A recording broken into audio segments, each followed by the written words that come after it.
여호수아 22장 21절로 34절 한 절씩 교독합니다. 르우벤 자손과 갓 자손과 므낫세 반지파가 이스라엘 천천의 수령들에게 대답하여 이르되 전능하신 자 하나님 여호와 전능하신 자 하나님 여호와께서 아시나니 이스라엘도 장차 알리라. 이 일이 만일 여호와를 거역함이거나 범죄함이거든 주께서는 오늘 우리를 구원하지 마시옵소서. 우리가 제단을 쌓은 것이 돌이켜 여호와를 따르지 아니하려 함이거나 또는 그 위에 번제나 소제를 드리려 함이거나 또는 화목제물을 드리려 함이거든 여호와는 친히 벌하시옵소서. 우리가 목적이 있어서 주의하고 이같이 하였노라. 곧 생각하기를 후일에 너희의 자손이 우리 자손에게 말하여 이르기를 너희가 하나님 여호와 무슨 상관이 있느냐.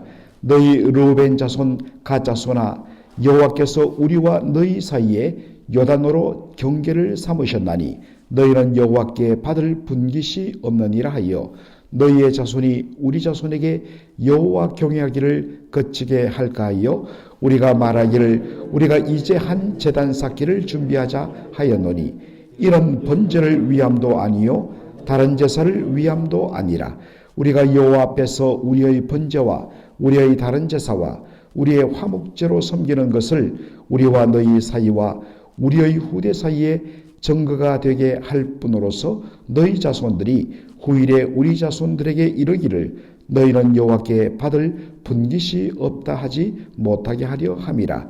우리가 말하였거니와 만일 그들이 후일에 우리에게나 우리 후대에게 이같이 말하면 우리가 말하기를 우리 조상이 지은 여호와의 제단 모형을 보라. 이는 번제를 위한 것도 아니요 다른 제사를 위한 것도 아니라 오직 우리와 너희 사이에 증거만 되게 할 뿐이라.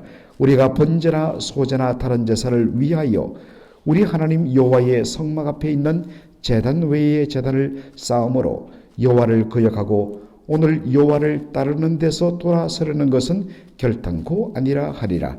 제사장 비느하스와 그와 함께한 회중의 지도자들 곧 이스라엘의 천천의 수령들이 르우벤 자손과 갓 자손과 므낫세 자손의 말을 듣고 좋게 여긴지라. 제사장 엘라살의 아들 비느하스가 르우벤 자손과 갓 자손과 므낫세 자손에게 이르되 우리가 오늘 여호와께서 우리 중에 계신 줄을 아노니 이는 너희가 이 죄를 여호와께 범하지 아니하였음이니라. 너희가 이제 이스라엘 자손을 여호와의 손에서 건져내었느니라 하고 제사장 엘라사의 아들 비느하스와 지도자들이 르우벤 자손과 갓 자손을 떠나 길라 땅에서 가나안 땅 이스라엘 자손에게 돌아와 그들에게 보고하며 그 일이 이스라엘 자손을 즐겁게 한지라. 이스라엘 자손이 하나님을 찬송하고 르우벤 자손과 갓 자손이 거주하는 땅에 가서 싸워 그것을 멸하자 하는 말을 다시는 하지 아니하였더라. 르우벤 자손과 갓 자손이 그 제단을 에시라 불렀으니 우리 사이에 이 제단은 여호와께서 하나님이 되시는 증거라 함이었더라. 아멘. 오늘 저는 여호와께서 우리 중에 계시도다 라는 제목으로 말씀을 나누고자 합니다. 여호수아 22장은 이스라엘 가운데 일어난 한 사건을 놀랍게 처리하는, 어디든지 다 문제가 있는데 중요한 것은 그 문제를 어떻게 접근하고 어떻게 해결하는가 하는 것인데 그것을 너무나 잘 보여주는 그러한 내용이 나와 있습니다. 르우벤, 갓 그리고 므낫세 반지파, 이들은 모세가 죽기 직전에 요단강 동편 땅을 분배받았습니다. 그런데 그 분배받는 조건은 그들의 처자를 위하여 그리고 가축들을 위하여 살 집과 우리들을 지어서 거하게 한 후에 제일 먼저 앞장서서 요단강을 건너고 그리고 형제들이 바로 이 가나안 서편 땅에서 안식을 얻기까지 가장 앞장서서 정복전쟁에 나가서 싸우는 것이었습니다. 그리고 그들은 이 9지파 반, 이들이 바로 가나안 땅 요단강 서편 땅에서 땅을 차지하여 그들이 안식을 얻기까지 절대로 다시 그들의 처자가 있던 이 요단강 동편으로 돌아가지를 않습니다. 성경학자들은 가나안 정복과 분배가 대략 7년 혹은 10년 정도 걸렸을 것으로 그렇게 예상합니다. 그들은 이 오랜 7년에서 10년 기간 동안 바로 형제들을 떠나지 아니하고 그들과 함께합니다. 자신의 가족들과 함께하고 싶은 그런 정을 억누르면서 먼저 사명을 감당하는데 모든 힘을 집중합니다. 마침내 가나안 땅의 정복과 분배가 어느 정도 이루어졌을 때에 그들은 사명을 마치고 자신들의 가족이 있던 요단강 동편으로 돌아가게 됩니다. 그런데 이 과정에서 바로 오늘 우리 본문에 보았던 사건이 일어나게 된 것입니다.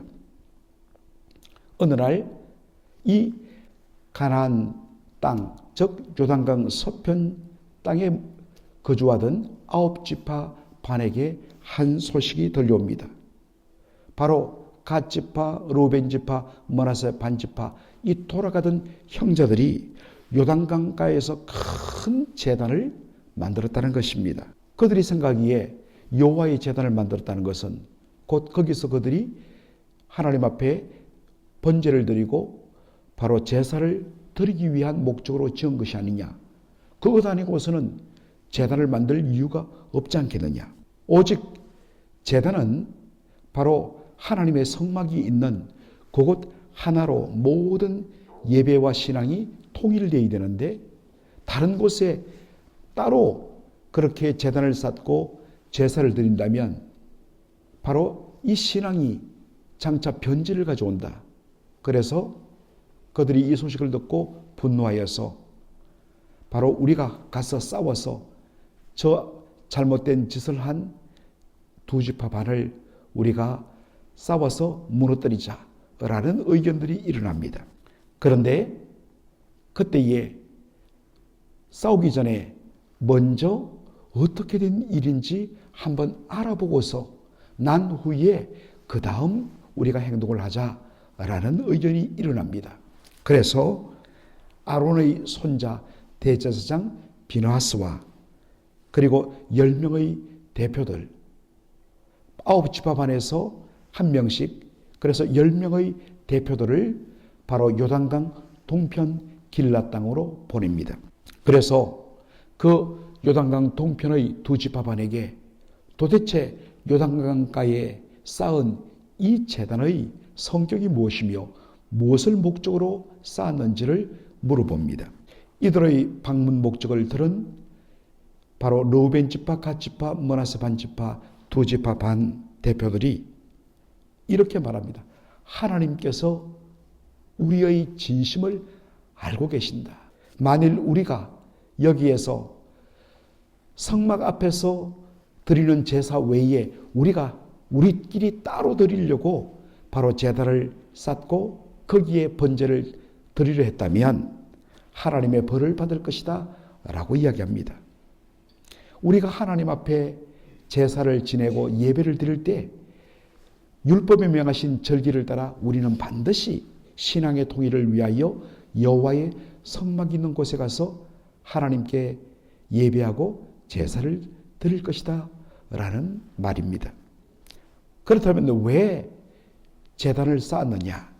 그것은 후일에 일어날 갈등을 해소하기 위한 목적과 의도였다는 것입니다. 지금이야 괜찮지만 이로부터 몇 세대가 지난 후대가 되면 요단강 서편에 바로 우리의 후손들이 요단강 동편에 있는 우리의 후손들에게 이렇게 말할 것이란 것입니다. 보통 여러분들 우리 한국말로 나라라는 말은 이게 바로 강과 강 사이라는 말이랍니다. 나라는 말이. 보통 한 나라와 한 나라는 큰 강을 바로 경계로 해서 형성됩니다. 우리가 보기에 바로 요단강 동편과 서편은 큰 강이 요단강이 흐르는데 그렇다면 너희들이 우리와 동일한 이스라엘 백성이라면 우리와 같은 땅, 이 약속의 땅, 가나안 땅에 거해야 되는데 너희들은 큰 강 동편 땅에 따로 구하기 때문에 너희들은 우리와 같은 하나님 백성이 아니다. 다른 백성이다. 라고 하는 일이 벌어진다면 그때 말하기를 바로 이 요단강 동편에 쌓은 여호와의 제단 모형을 보여주며 말하는 것입니다. 이 제단의 모양은 바로 여호와의 성막 앞에 두었던 그 제단과 똑같은 모형이란 것입니다. 이것은 너희와 우리가 우리의 조상 때부터 동일한 여호와 하나님을 섬기는 하나님 백성임을 보여주는 바로 증거가 된다라고 말하는 것입니다. 바로 그 목적을 위하여 장차 있을지도 모를 그러한 갈등을 해결하기 위한 목적으로 쌓은 것이지 여기에서 바로 우리가 따로 우리끼리 따로 예배드리고 우리끼리 따로 독립해서 하나님 앞에 번제를 드리자라는 목적은 아니었다. 염려하지 말라고 말을 합니다. 그 결과로 오해가 풀렸습니다.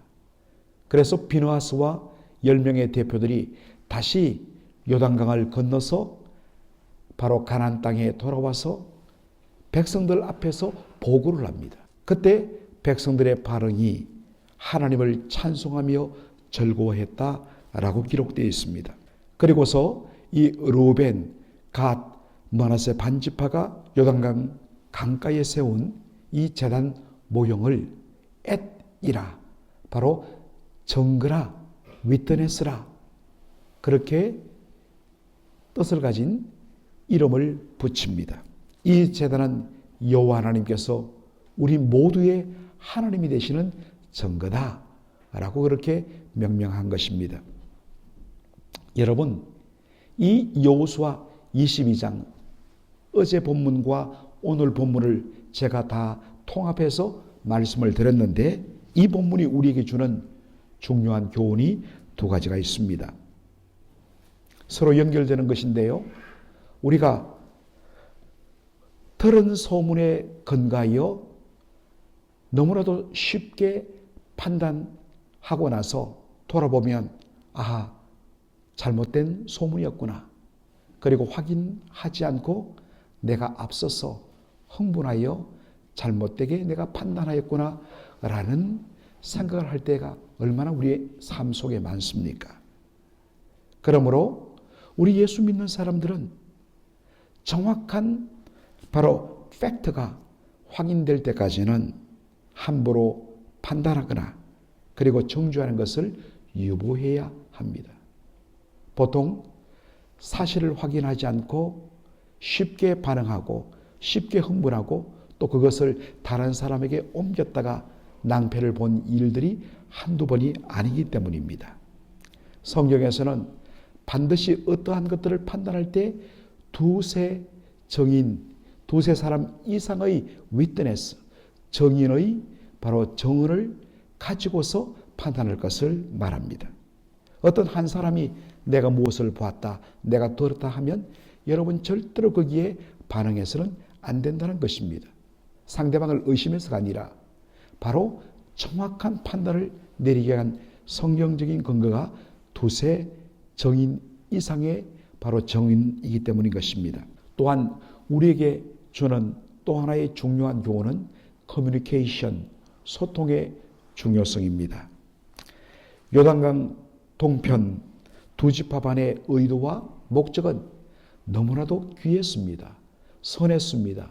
장차 있을지도 모를 갈등을 미연에 방지하기 위한 목적으로 그들이 이 여호와의 제단 모형을 쌓은 것입니다. 그러나 아무리 뜻이 선하고 아름답다 할지라도 그것이 원래 선한 의도의 열매를 맺기 위해서는 항상 자신의 뜻을 상대방과 소통하는 커뮤니케이션이 너무나 중요하다는 것입니다. 문제가 불거지고 난 뒤에 나는 그런 뜻이 아니었다 라고 한다면 그동안 그로 말미암아 일어났던 수많은 어떤 면에서는 소통의 부재로 인하여서 생기는 그 갈등과 아픔과 그로 인한 문제들 얼마나 고통스러운지 모릅니다. 문제가 불거진 후에 내 뜻은 아니었다. 이것은 순수가 틀린 것입니다. 먼저 내 뜻은 이러하니 혹여라도 있을지 모를 오해를 하지 않았으면 좋겠습니다. 그렇게 하면 상대방도 그렇군요. 그런 의도로 이런 말을 하고 이런 행동을 했군요. 충분히 이해합니다. 염려하지 마시고 하십시오. 제가 돕겠습니다. 이게 커뮤니케이션, 소통의 중요성 아니겠습니까? 제가 예전에도 한번 우스개로 말했습니다마는 특별히 이 경상도 남편들은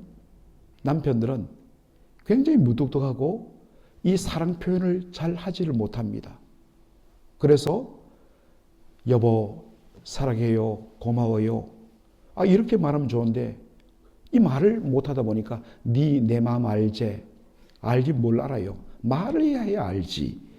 그래서 여러분 부부간의 문제도 교회 내의 수많은 갈등도 다 근본적으로는 어떤 면에서는 잘못된 의도 때문이 아니라 바로 선한 의도를 서로 커뮤니케이션, 소통하지 않는 데서 생기는 것입니다. 여러분, 먼저 본인이 소통에 앞장서십시오. 상대방이 내 마음 알아주겠지.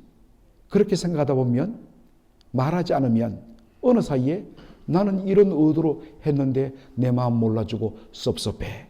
이렇게 되는 것입니다. 여러분, 내 마음이 그렇다면 먼저 여러분이 소통하십시오.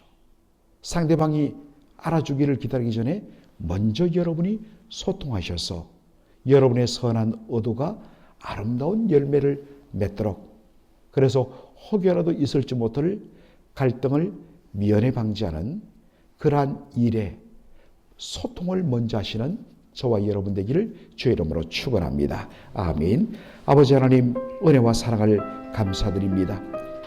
어제 오늘 우리가 여호수아 22장을 묵상하면서 요단강 강가에 세워졌던 여호와의 제단 모형으로 인하여서 일어났던 그 갈등의 에피소드를 저희들이 다루면서 얼마나 소통이 중요하며 그리고 정확한 팩트에 근거한 판단이 중요한가를 저희들이 확인하였습니다.